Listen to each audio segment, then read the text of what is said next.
Здравствуйте, вы смотрите новости на телеканале Тува-24, в студии Александр Филатенко. В Туве наблюдается постепенное снижение заболевших коронавирусом. По состоянию на 29 июля зарегистрировано 169 новых случаев заболевания.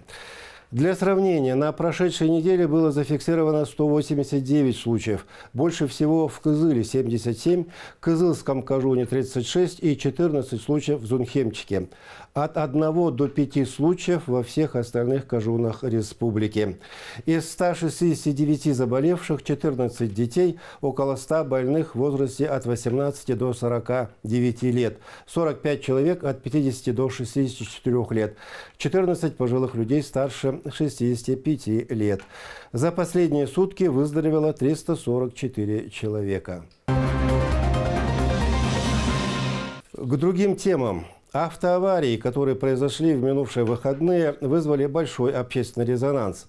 Представители Госавтоинспекции, Министерства дорожно-транспортного комплекса региона, общественники и другие участники технического совета проверили на соответствие круговую развязку.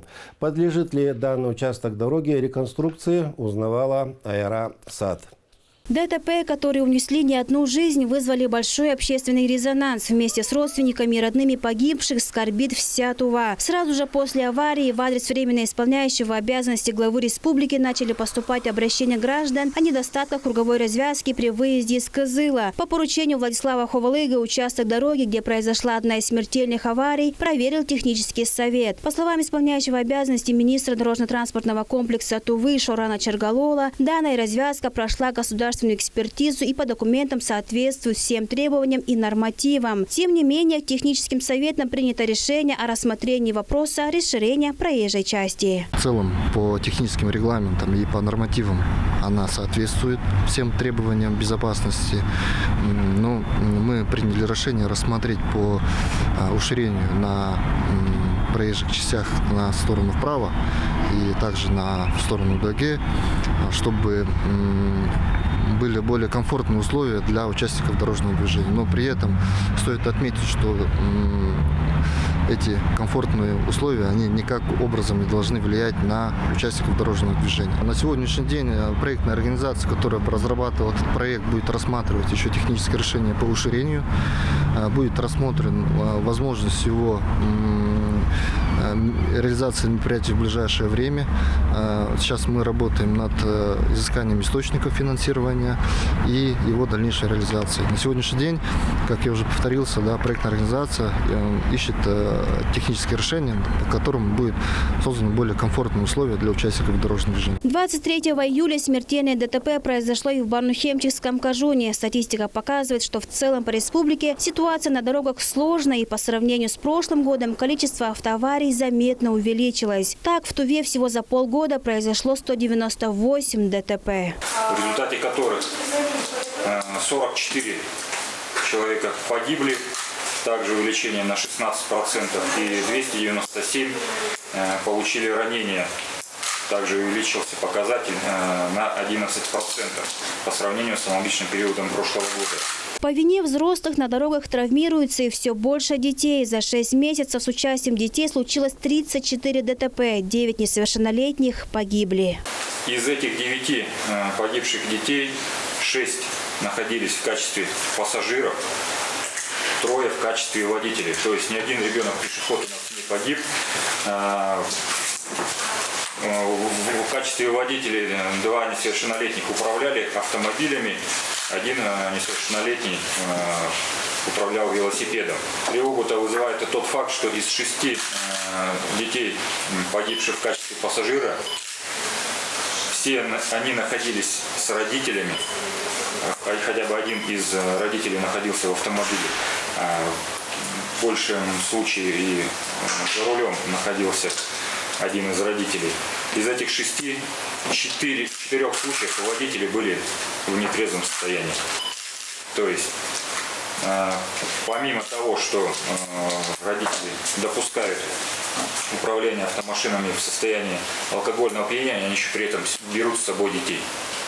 В Туве продолжается реализация национального проекта «Безопасные и качественные автомобильные дороги». Благодаря проекту в регионе все меньше убитых участков. Так, дорогу Эргибарлык-Кызылмажылык, на которой и произошла авария, по многочисленным обращениям жителей тоже недавно отремонтировали. По автомобильной дороге Эргибарлык-Кызылмажалык, она у нас по просьбе жителей многочисленным еще с 90-х годов обращались жители по обустройстве автомобильной дороги с асфальтобетонным покрытием. Соответственно, мы защитились из федерального бюджета, разработали проект на реконструкцию этого участка, и по проекту была обустроена эта автомобильная дорога. В течение 3 лет мы реконструировали этот участок. Я бы хотел отметить в целом, да, не только по Барнаула-Кемческому району и по подъезду Кызыл. У нас только на федеральной дороге более 30% ДТП происходит на участке Кызыл-Чадан. А мы знаем, что федеральные требования и вообще в целом требования по ремонту и реконструкции дорог, они в несколько раз уже ужесточились в целом по стране. И даже на уровне федеральной дороги там от всех дорожно-транспортных происшествий более 30% случается на автомобильной дороге федерального значения. Это говорит больше о понимании в целом участников дорожного движения, о понимании их отношения к безопасности каких-нибудь. То есть необходимо соблюдать правила дорожного движения, не пренебрегать правилам безопасности. Участники технического совета и представители ответственных ведомств продолжили разговор за круглым столом, где обсудили нестабильную ситуацию на дорогах Тувы в целом. Одни заметили, что ДТП зачастую происходит из-за превышения скорости на качественных и ровных дорогах. Другие также справедливо считают, что виной всему алкоголь. Всего за каких-то 6 месяцев пьяными водителями совершено 50 аварий. В этом году у нас больше стало пьяных за рулем.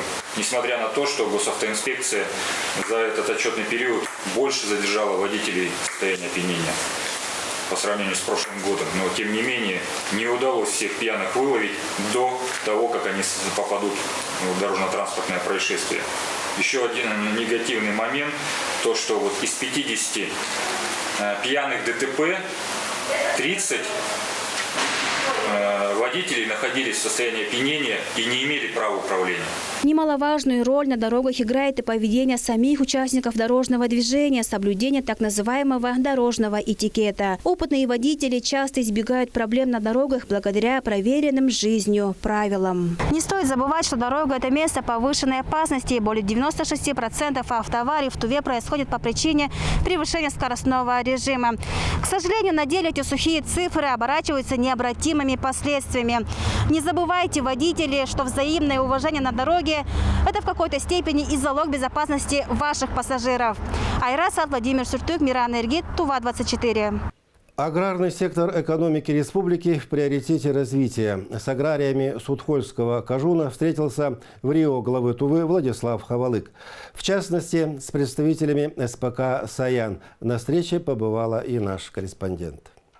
Семья Тюлюш, которая дружно запустила предприятие СПК «Саян», крепкая. Каждый занят своим делом. Родители отвечают за выращивание зерновых, сыновья занимаются пилорамой и производством шлакоблоков. На 700 гектарах земли здесь колосится рожь и пшеница. Но уже сейчас рачительные хозяева переживают за то, что делать с обмолоченным зерном. Нам нужен хранилище зерна и зерночиститель. Такая проблема. Примерно 15 лет. Я сейчас не работаю, вот сын мой, старший сын работает. Также хранили, но вот, когда зерно сухо, хорошо, все нормально. Не так мы не бросали, не гнило. Сельскохозяйственный производственный кооператив «Саян» – предприятие многопрофильное. Кроме сельского хозяйства занимаются всем понемногу. Приходится перевозить и продавать уголь с чаданского разреза, содержать пилораму. Все за тем, чтобы удержаться на плаву. Есть задумка и по производству муки. Хранилище для зерна имеется, но требуется его ремонт. Так как у предприятия в наличии свои материалы, в Рио главы Тувы предложил ремонтом кровли заняться самим. А вот по поводу мельницы сказал следующее. Если вот это все расчеты сделать, тогда мы попробуем вам помочь, так скажем, в приобретении мельницы. Мельницы довольно. В то же время вы, в свою очередь, должны уже здесь сделать для хранения зерна, так сказать, у вас пилорама есть, блоки есть, сами должны, так сказать, здесь кровлю сделать, нормально отремонтировать, все, что необходимо. Владислав Хавалы внимательно осмотрел территорию и отметил, что приобретение мельницы рассмотрит совместно с Минсельхозом республики. Другой важный вопрос – как увеличить урожайность. Растительная система пришла в негодность, а для хорошего урожая пшеницы необходимо больше влажности земли. А сейчас на поле засуха.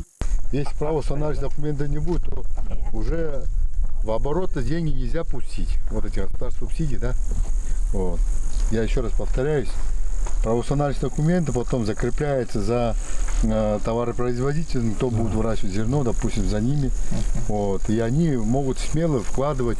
Вот сейчас как раз с их стороны нужно мероприятие проводить, чтобы уровень воды поднялся. Да? Да. Надо вкладываться. Вот эти вложения компенсирует государство, федеральный бюджет в данном случае. Участок нуждается в ремонте оросительной системы, который запланирован на 2024 год. Вот за этими, да, вот это на границе, вот за посадками деревьев, там следующий тоже и еще больше земли, которую нужно оросить и там же выделить земли другим землепользователям. Вот. Сейчас пока они не используются, потому что там вода в полной мере не поступает. Там головное сооружение требует восстановления, реконструкции. Из-за этого пользователи пока, видите, не воздерживаются. Владислав Таваштаевич здесь давал для пояснения, что в первую очередь нужно, чтобы это было оформлено документально. Владислав Хавалык отметил, что правительство республики рассмотрит возможность приобретения нового оборудования. В целом предприятию требуется зерноочистительная машина и мельница. Все сразу не получится, но с одним точно помогут. Инна Клаян, Буян Мангуш, Ангар Оржак, Тува-24, Судхольский, Кажун. Владислав Хавалык провел рабочее совещание по вопросу обращения с твердыми бытовыми отходами на территории республики и создания нового регионального оператора. Об итогах расскажет Айра Сад. Напомню, что с 1 апреля текущего года функции регионального оператора по вывозу мусора выполняет МУП «Благоустройство». А все потому, что красноярская компания СТТБО не справилась со своими обязанностями. В результате Кызыл в буквальном смысле погряз в мусоре. В какое-то время из-за этого даже вводили режим ЧС. Сейчас же МУП «Благоустройство» направило заявку, необходимую документацию на получение лицензии. Средства на строительство нового межмуниципального полигона уже заложены в бюджет. Существующий полигон города Кызыла, срок действия решением суда установлено до 31 декабря 2022 года. Для решения этого вопроса ныне существующий региональный оператор благоустройства направила заявку и документацию на получение лицензии на размещение отходов. Сегодня стало известно, что они получили отказ. Нам поручено изучить этот вопрос и помочь в получении все-таки этой лицензии. Это первый этап. Параллельно в республику заложили средства на разработку проектно-сметной документации на строительство нового межмуниципального полигона. Сейчас мы разработали техническое задание, дорожную карту. И как только нам доведут лимиты, будем инициировать проведение тендерных процедур. В республике услугами регионального оператора по обращению с твердыми коммунальными отходами охвачены не все кажуны. Причина – отсутствие организации коммунального комплекса, нет специализированной техники, а также отсутствие лицензии на транспортировку ТКО. Для решения проблемы планируется приобретение современной техники. По поручению Владислава Таваштаевича мы сейчас будем приобретать спецтехнику новую. Там будут не только мусоровозы, там будет и другая техника для перевозки специальной техники в удаленные районы республики, чтобы там начать работу. По поводу организации работ, мы запланировали на базе существующего государственного унитарного предприятия создать некое специализированное предприятие по этой работе. Новое Министерство жилищно-коммунального хозяйства готово разгребать завалы проблем, которые копились не один год. Одно из приоритетных направлений – ликвидация несанкционированных свалок. Мы видели, что очень много несанкционированных свалок. Конечно, мы начнем в первую очередь, конечно, плановый вывоз мусора. Это вот квартирные дома, в районах, где есть контейнера, будем вывозить. И параллельно, конечно, особенно Владислав Таваштаевич дает задание прямо в кратчайшие сроки все свалки ликвидировать и привести в соответствие. Образовать, допустим, там пункты накопления, они должны быть организованы, чтобы люди знали, соответственно, имели там обозначение этой свалки, не свалки, а накопление пункта. Вот такая работа будет производиться. В целом можно сказать, что мусорные вопросы и проблемы ЖКХ сдвинулись с мертвой точки и начали решаться. Так, только в столице будет отремонтировано около 360 подъездов. В планах также установка уличного освещения и благоустройство детских площадок. Айрас Адбуямугуш, Кузел Сарысарен, Тува-24. В Туве расширяют промышленное производство кирпича, в том числе за счет инвестиций средств индивидуальной программы развития республики в местное предприятие с многолетним опытом работы на рынке стройматериалов. На проектную мощность в 10 миллионов штук кирпича производитель планирует выйти в марте следующего года. Подробности далее. Строительный кирпич марки М125 и 150 по оценке специалистов – это удачное сочетание хорошего качества и доступной стоимости. Именно такую продукцию выпускает общество с ограниченной ответственностью «Сенги». Предприятие рентабельное, запасов сырья, красной и серой глины хватит лет на 10, делится руководитель предприятия. Это серая глина, это красная глина. Они добавим, получается, марта 125 до 150. Что качество хорошее. Если только на красной или только на серой, они качество не входят на марта 125. Завод имеет лицензию на выпуск сертифицированной продукции и успешно работает вот уже 11 лет. Это и стало главным аргументом в пользу вложения средств индивидуальной программы развития в расширение производства кирпича на базе местного производителя. На приобретение материалов для новых цехов обжига и сушки, а также импортного оборудования направлено около 40 миллионов рублей. Потребность кирпича текущего производства она будет закрыта. Но мы планируем больше акцент сделать на увеличение жилищного строительства. Соответственно, все мощности этого производственного цеха они будут полностью загружены.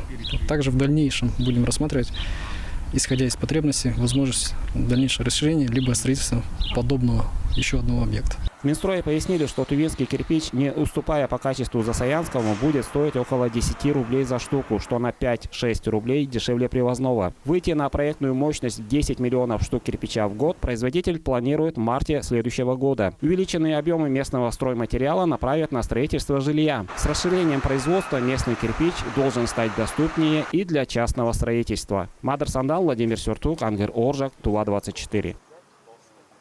В Туве программа социального контракта для малоимущих граждан начала действовать в 2020 году. Это оказалось хорошей поддержкой, когда многие семьи начали свое дело. Есть участники проекта и в Судхольском районе. С ними и встретился в Рио главы Тувы Владислав Хавалык.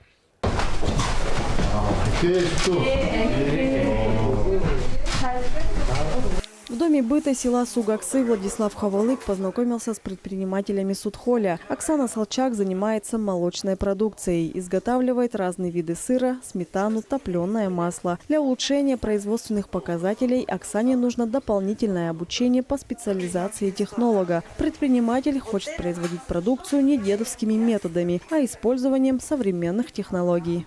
Помещение тоже мне надо для переработки цех надо мне молочный. В настоящее время дома. В прошлом году я поддержку получила, закупала оборудование, тоже купила все, что самое необходимое. Спрос на продукцию есть, и причем хороший. В прошлом году и каждый из участников социального контракта получил по 222 тысячи рублей. На эти деньги закупили всю необходимую технику для работы. Несколько лет еще одна участница социального контракта Анжелика Кова работала в итальянском ресторане в Москве. Из-за пандемии вернулась в Туву и решила развернуться на родине. Также начала работать в сфере общепита. Средств для развития было недостаточно, а задумки очень большие. Тем более, что и опыт есть. Решила участвовать по программе «Социальный контракт», получила 222 тысячи рублей, потратила все на оборудование, добавила в свой ассортимент еще пиццу, удон, картошку фри, сырный суп, грибной суп. На данный момент продолжаю свое дело. Спрос есть, спрос хороший. Доставка всегда во время пандемии, особенно в наши 2020-2021 год, очень актуальна. Каждый из участников социального контракта теперь может реализовать свои задумки. Открыты в Судхоле парикмахерские, швейные и мебельные цеха. Семья Мангуш начала делать мебель, и их товар пользуется спросом. Есть заказы на их продукцию из детсадов и школ. Мебель качественная, изготовленная по стандартам. Далее Владислав Хавалык посетил ферму, где участники получили господдержку на приобретение мини-цеха по переработке молока. На данный момент ферма могла бы выпускать больше продукции, но в связи с малой мощностью электролиний пока обходится тем, что есть. Владислав Хавалык поручил рассмотреть эту проблему местным властям.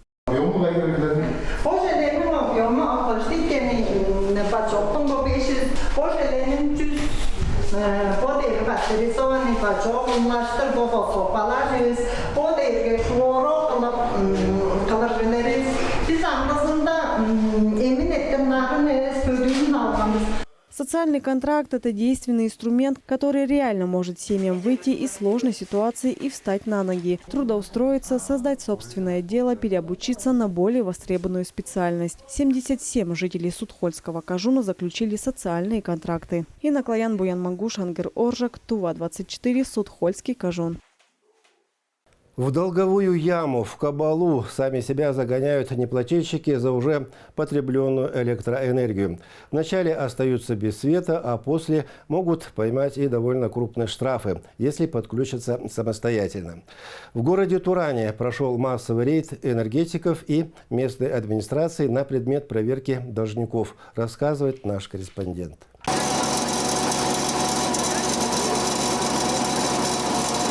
В день рейда без участия электриков-профессионалов и специального оборудования не обошлось. Отрезали провода в тех домах, хозяева которых самовольно подцепились к сетям, имея долги за электроэнергию. Общее количество потребителей по городу Турану у нас около 2000 потребителей, которые у нас заключили договора с энергосбытовой компанией. Из них у нас ранее ограничено, то есть ограничено за задолженность электроэнергии 62 дома. Сегодня мы работаем именно по проверке ранее ограниченных потребителей, по наличию у них самовольного подключения. Неплательщики хотят жить с электричеством, но не желают платить за его потребление. И если жители отключают, то они с риском для здоровья и собственного кошелька подключают свои дома самостоятельно. Рейд начался с улицы Майской в городе Туране. И в первом же по списку отключенном доме счетчик показывает электрическую жизнь. В обход закона и счетчика, не задев пломбы, жители подключились к столбу. А значит, сейчас на землю полетят провода, а хозяева получат штраф. А ведь уже должны 28 тысяч рублей. Долги катятся как снежный ком. А когда потребители сами подключаются самовольно, это чревато тем, что они могут попасть под напряжение и рискуют своей собственной жизнью. То есть призываем всех не подключаться самовольно, не подниматься на наши опоры без соблюдения правил безопасности.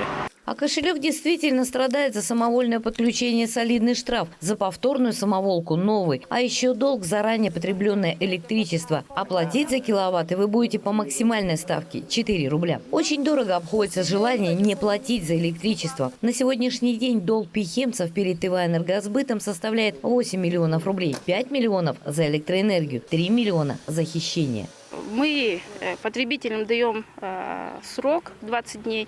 Некоторые люди сразу оплачивают. Те, у кого большие долги, мы им предоставляем гарантию, то есть гарантийное обязательство, что они могут частично оплачивать. Не надо избегать, то есть они должны к нам прийти и договориться, например, оплачивают какую-то 25% от суммы долга, потом они могут по частям оплачивать и договориться с нами, в какой период они могут оплатить и какую сумму.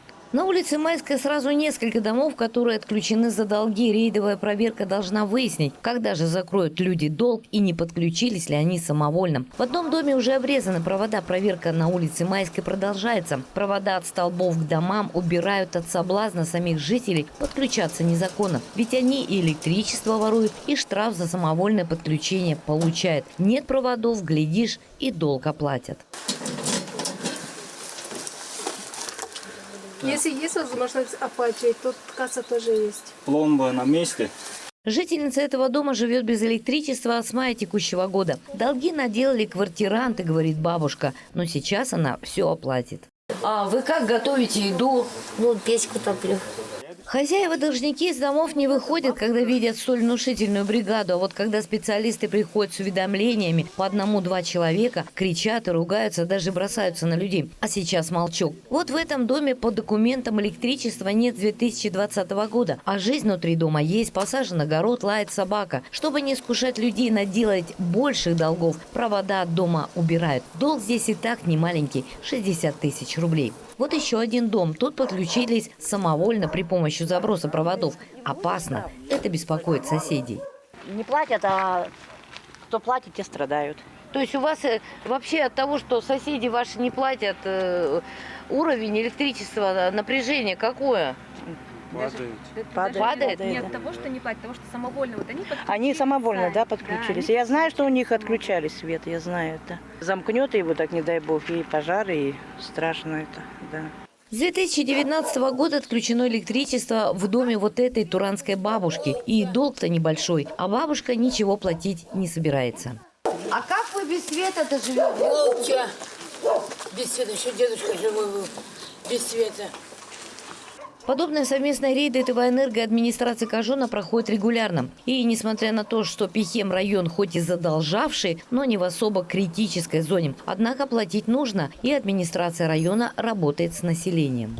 Пытаемся как-то через управление труда выйти с ними на субсидии, помогаем в сборе документов, чтобы они, как многодетные, там, малоимущие семьи, все-таки оформляли субсидии свои, и все-таки погашали свои долги перед энергетиками, чтобы у нас по району и вообще в целом по республике как-то снизилась задолженность.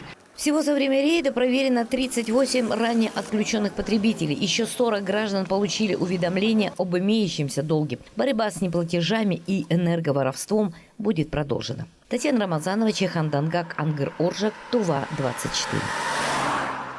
Долг превыше всего. В среду сотрудники полиции, быстро прибывшие на место событий, рискуя собственной жизнью, приняли мгновенное решение спасать девушку, которая пыталась сброситься с балкона 5-го этажа. Подробности в сюжете Даяна Дансюрюна. Защитить жизнь и здоровье граждан. Рискуя своей жизнью, эту задачу выполнил младший сержант полиции Чингис Чанзан. Он остановил девушку, грозившуюся сброситься с балкона 5-го этажа. Ё-моё, все. Спасибо, сохрани. Давай, мужик. О, молодцы наши милиционеры. Они так быстро приехали, да, кстати? Да. Телекомпания ТУА-24 стала одним из свидетелей стремительно развивавшихся событий. В полицию звонили не только журналисты, все соседи, свидетели происшествия набирали телефоны дежурных служб. Полицейские прибыли практически сразу, а сотрудники телекомпании на камеру телефона запечатлели подвиг полицейского. Я сидел у себя в кабинете, спокойно работал, потом слышу шум в коридоре. Выхожу, вижу, что коллеги к окну все побежали, потом я тоже за ними побежал. Смотрю, все соседи с этого дома напротив смотрят на балкон. Да. Я сначала не понял, что это как, но потом вижу, что сотрудник полиции уже начал карабкаться по балкону, да, прям он не раздумывая начал туда без страховки, без ничего. Я сразу вытащил телефон, чтобы все это зафиксировать. Там вдруг понадобится, думаю, чтобы это героические действия заснять полицейского. Потом выложил себе сторис в Инстаграме. Потом все начали паблики мне писать, поделитесь видео. Даже с официального сайта МВД мне начали писать. И видео таким образом стало резонансным у нас. Девушка закрылась в квартире и никого не впускала. Попытки вразумить ее через дверь квартиры ни к чему не привели. Не видя иного выхода, сотрудники полиции приняли решение попасть в квартиру через балкон соседей на 4-м этаже. Высота таких домов хрущевок в зависимости от типа постройки разнится от 15 до 20 метров. Падение с такой высоты летом на твердую поверхность в наилучшем случае закончится инвалидностью. Тем не менее, полицейский пошел на такой риск. Мать данной девушки и сестра пояснили, что ее дочь закрылась в двери и плачет, и хочет спрыгнуть. Иначе там мать и сестра начала панику наводить. И мной было принято решение перелезть через балкон 4-го этажа на 5-й. Когда вот вы перелезали, вам не было страшно? Мне, если честно, мне не было страшно. Ну, какие мысли у вас сейчас? Ну, первая мысль наводила то, что девушку надо спасать. Я решил незамедлительно действовать и вышел. Решение было принято на месте. Без страховки, с помощью хозяина квартиры на 4-м этаже и напарника, Чингис залез на балкон горевавшей девушки, вошел внутрь квартиры и убедил ее оставить попытки расстаться с жизнью. Слаженные бесстрашные действия полицейского Чингиса достойны были аплодисментов. А ведь парень просто выполнял свою работу. Честно, без раздумий и сомнений. Спасал жизнь человека. Даян Дансрюн, Владимир Сюртук, Айден Кулар, Азамат Очур, Кузел Сарыхсерен, Тува-24.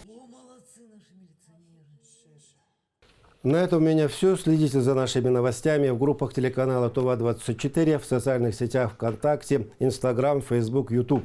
Берегите себя и своих близких. И помните, что вакцинация спасет вас от смертельной болезни.